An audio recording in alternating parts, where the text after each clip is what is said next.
friends, welcome back to the channel. I'm so happy you're here. Today's video is episode 2 in Stash or Stitch, and a series that I have started where once a month I am going through my... The series is called Stash to Stitch. I have no idea why I decided to change it real quick there. Stash to Stitch. My pile of crochet magazines and books that I have managed to stack up over the last several years. And I picked them because there's usually more than one. There's usually a majority of patterns that I want to make from each magazine or said book, but I've never made it a priority until now. Once a month, I am going to just randomly grab a magazine, a book, maybe more than one magazine, and see what we can finally make out of these that I've been wanting to make. Now, today I'm only going to be doing one project from one magazine because this is something I really wanted to do last fall. I really wanted to get to it, and for whatever reason, life got in the way. And then I lost the magazine and forgot all about it until last week when I discovered it again.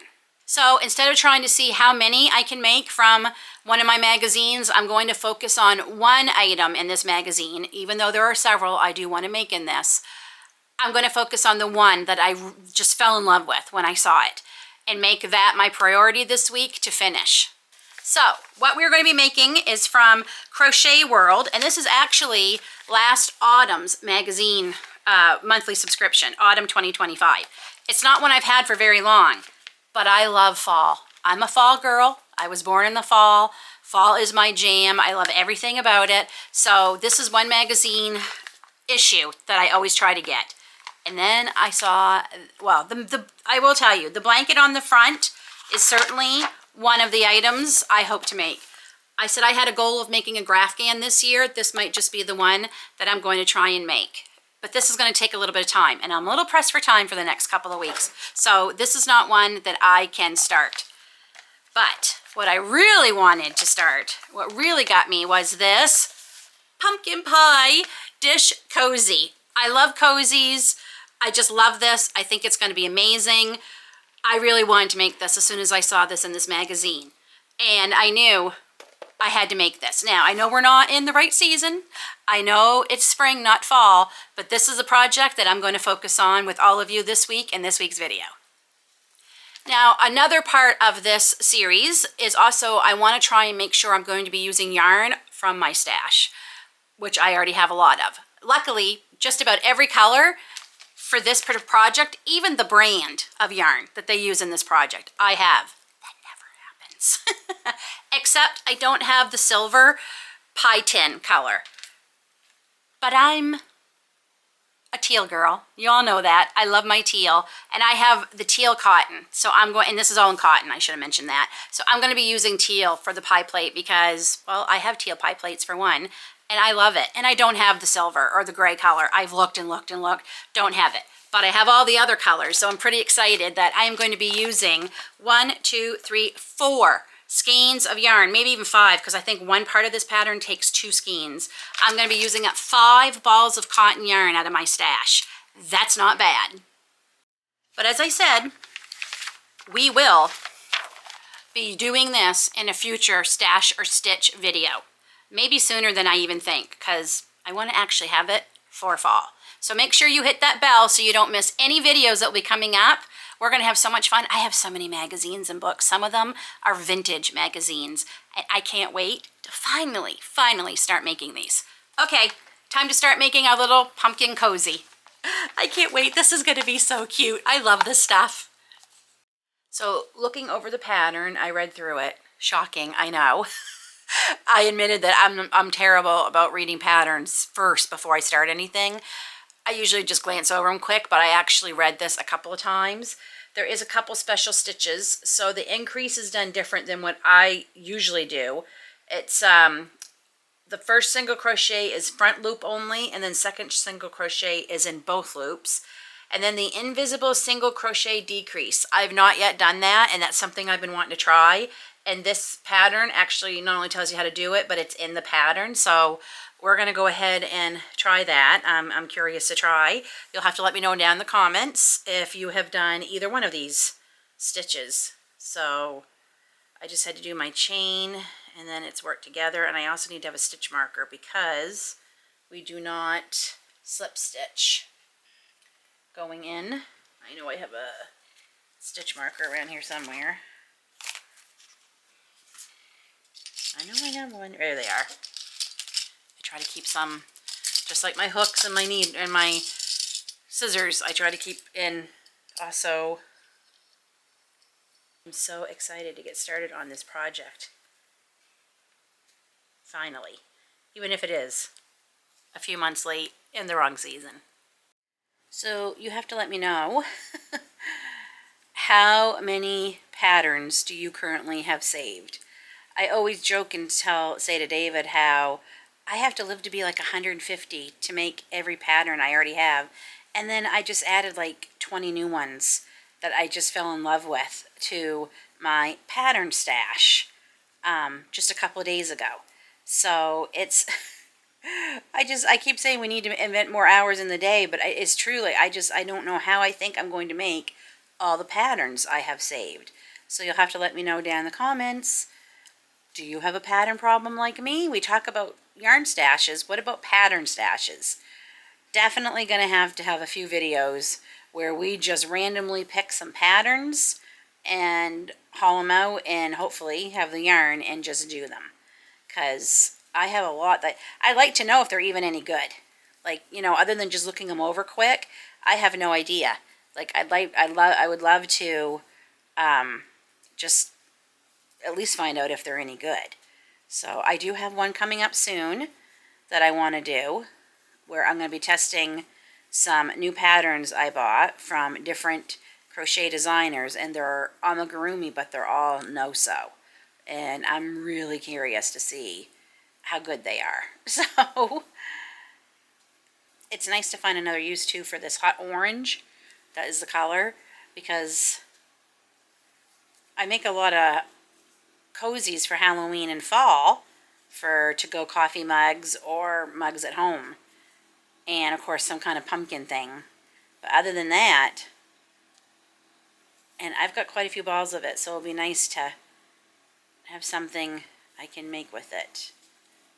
And it actually doesn't take it. You may need 4 skeins, but there's only one color I think where it says you need 2.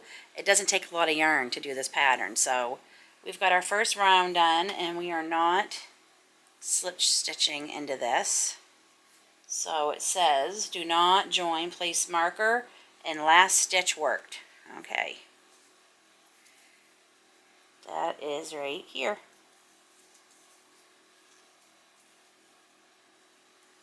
So we will put the stitch marker right there.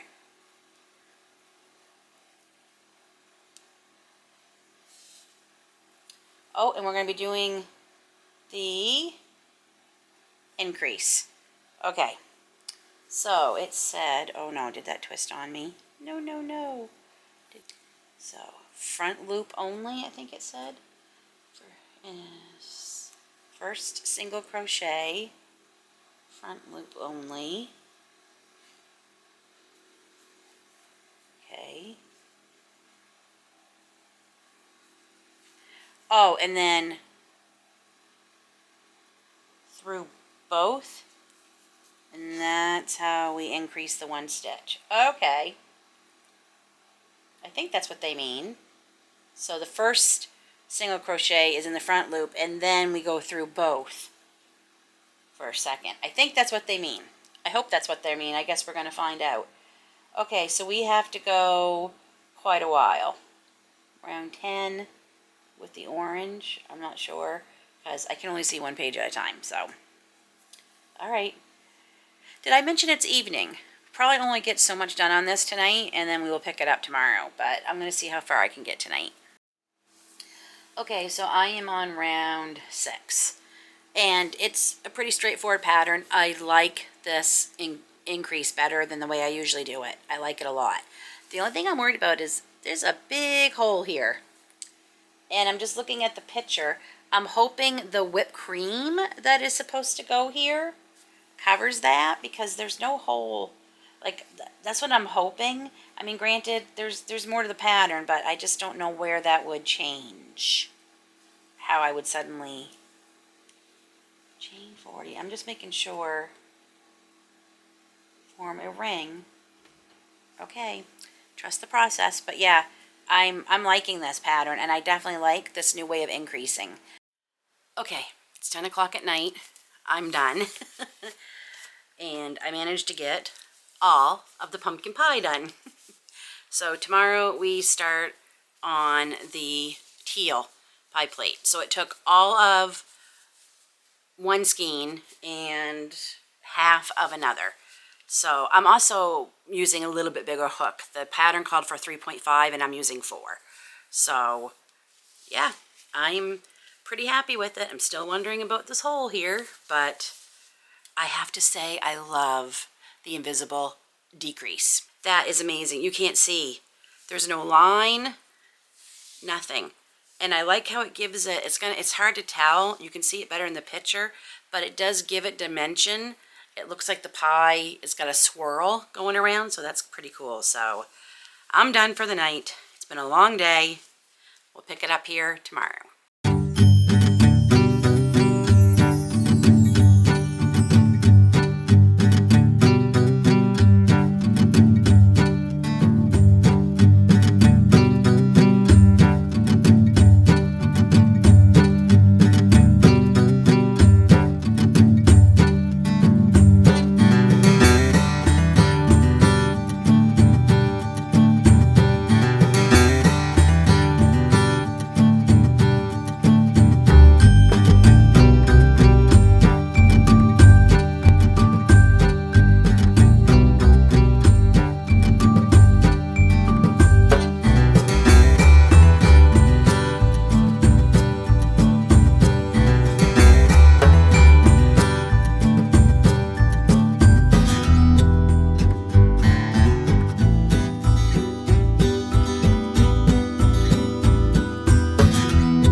Started on the pie pan. Now I know this teal next to this orange is honestly quite hideous, but there'll be a brown color that represents the crust that will separate the orange from the teal, so it's going to be fine. That's what I'm telling myself anyway. So I did get the first row of the teal put on, and yes, when I am starting a new row and it's all new, just the whole pattern is different from what I've just been doing for the last hour, I do tend to sit forward and hunched over, so you'll have to let me know if you do that too. But I just wanted to stop and let you know, I actually was thrown for a loop. Excuse the pun. I don't do these on purpose, but I've never seen this called this before. It called for me to, working in back loops only, of the pie filling, join, see special pattern notes, which we already talked about how they had you do that.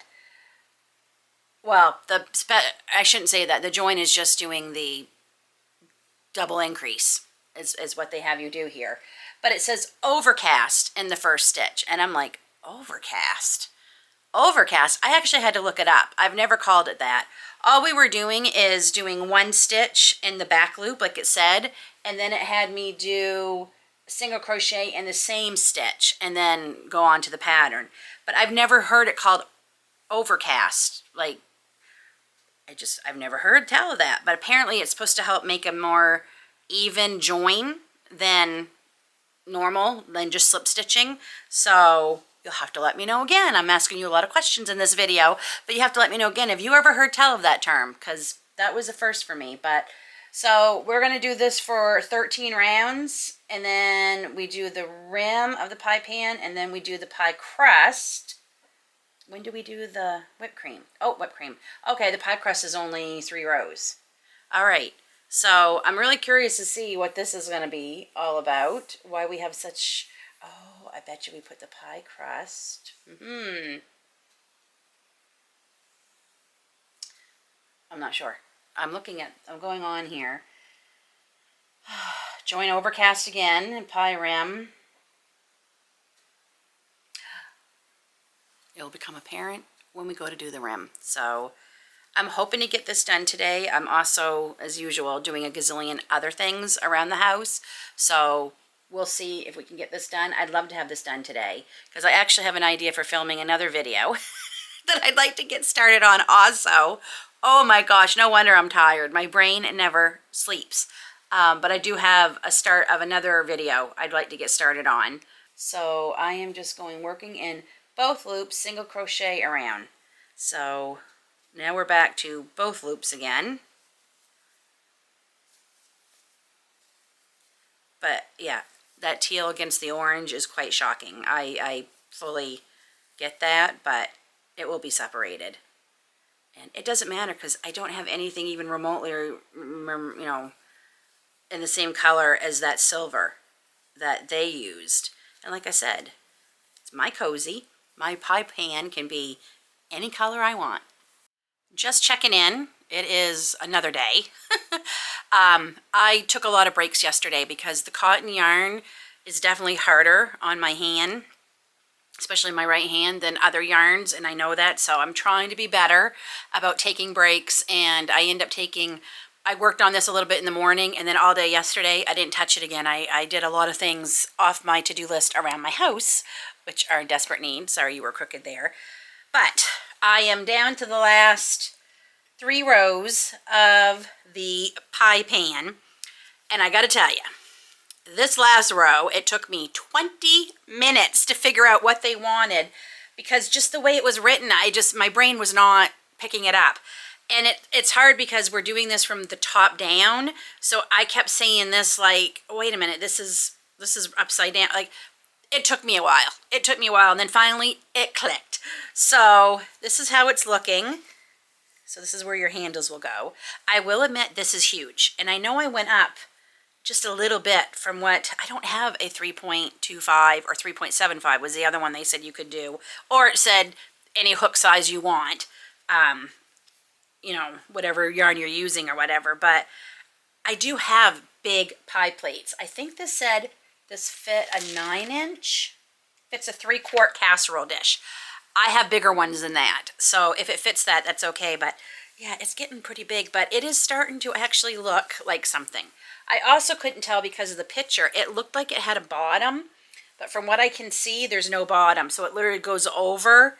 You put your handles through here if they have handles and carry it like that. So I thought it was like all-encompassing cozy, right? Like I thought even the bottom, but it doesn't look like there is. So I think I'm going to be able to wrap this up tonight. I hope so. We just had supper. Hopefully I have no more distractions. I've been trying to work on this all day. And it just has not been working out. So we're going to go ahead and finish the last 3 rounds of this. And it doesn't say, now this is where I'm getting confused because it doesn't say to like fasten off. And then we go right into the pie crust, which is the jute color. Just doesn't seem like, and it doesn't say to attach the jute color to anything. I don't know what I'm supposed to do. The whipped cream I join to the center, but it just seems awfully strange that it doesn't say anything about fasten off the teal here. It just goes right into the pie crust, row 1. So maybe they're just assuming to fasten off, because it looks like I sew the crust on. I wonder if I could add it without sewing it. I might try that. I might try adding it to it anyway without sewing it. We'll see. I don't see why I couldn't. Maybe not. Darn it. It's a lot to sew. That big, huge piece, but we'll see, But I'm excited to see it done. I think it's going to be so cute, and I can't wait to see it on my pie plate. I played Yarn Chicken, and I won. This is all I have left of that cake of teal yarn. Of course, everyone comes running the second. It's been dead quiet out here. But anyway, yes, I won. So we got that part all done. It looks like something now, but we're not done. So now we are going to start on the crust. Yeah, the pie crust. And that's the color we're gonna go with. I really want to get this done tonight, but it's getting late. What time is it? And it's 8 o'clock. I've actually been sleeping better, been going to bed at a better time, but I really want to get this done. I kind of have my day, my whole week mapped out this week of each day what I need to do. So I kind of have to stick with it because it's a crazy week. And oh, next weekend, Knit City in Toronto, the big fiber arts show. I guess that's the easiest way. It's their second year doing it in Toronto. It's a mother and daughter company, but they've been in Vancouver already. They go several places, and this is their second year, and apparently it was huge in Toronto last year.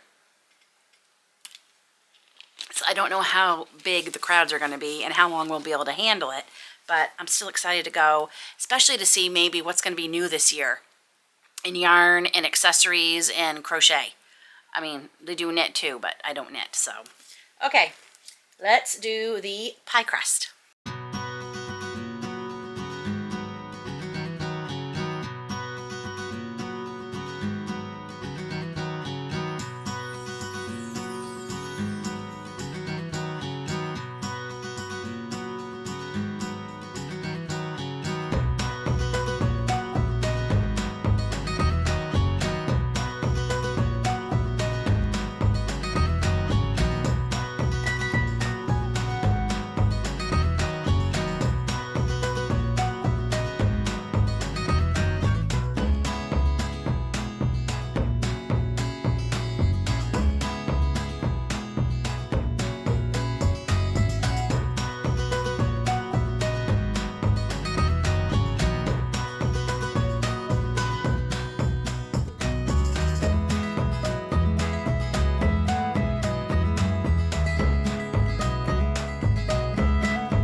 One of the other things I've been doing to help keep my hands from getting I have neuropathy in both hands, and my left one is bothering me now that it is actually bothering me a bit tonight.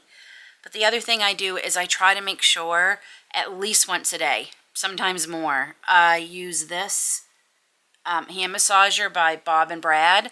My mom sent me some money for Christmas, and this is what I bought myself with it. It really, really helps. I will put if anyone else is interested, I highly recommend it. This is not paid for by them. I bought this with my own money. After doing a lot of research, this is what I decided to go with. You can just start off slower, which is what they recommend. So I always start off slow and then I work my way up. And I also always turn on the heat. Really helps, especially the heat. I find the heat helps a lot. And it fits both hands, obviously. And I guess I'm going to do both tonight because this one's bothering me. So I don't know if I'm going to finish tonight. My hands are bothering me. That probably should be a sign that I should take a break for the night. So that's probably what I'm going to do. I'm having to increase each row, 145 stitches by the way, and increase second row and now increasing the final row. So it's a lot. It's thicker. It's a lot. So, and my hand is definitely feeling it. That feels better. But yeah, this has been an absolute savior for me. It has really, really helped. I highly recommend it. So I'm going to increase it here in a few minutes to the second highest and then eventually the highest. But I had to start out on the lowest every time I used it for quite a while because it can get pretty intense. But it's great. It's portable. It does charge on its own, so you don't have to have it plugged in. And it's helped me a lot. So, okay. Hopefully we can wrap this up tomorrow. I finished it. Friends, I finished it. I love it. I mean, it's over the top ridiculous, and that's why I love it. I'm looking at it behind you. I'm going to show it to you finished in just a minute. I've already got it over a pie plate, so you can see it all and how it's supposed to be used, but I just want to mention a few things of what I thought about this pattern. I really like the pattern. There were a couple of spots where I really had to keep reading it and reading it and reading it, and maybe even got a little bit of help online to figure out one section because my brain was just not figuring it out. And it's because it didn't really tell me where to start the next part of this particular pattern. I was trying to start it at the end of the last row when in truth I was supposed to go way back to several rows ago on the pumpkin pie part, the actual pie part of the pattern, and start from there. Once I realized that, it was smooth sailing. So I really loved it. I used up all of that teal. There's just like a little bit of string left. I had the teeniest amount of white left. I do have more of the brown, the jute. That's okay. Jute is one of my favorite colors because it's very farmhouse to me. It looks like the farmhouse twine that I use on a lot of things, crafting and around the house. So that's why I primarily have it, because I use it for other things too. But yeah, for the most part, out of 10, I'm going to give this pattern, I think, a 9.5. Truly, it was that wonderful. I really liked it. Though Crochet World is usually pretty good about their patterns. I've always had pretty good luck with them. Are you ready to see it? The best part, I have this already ready for fall.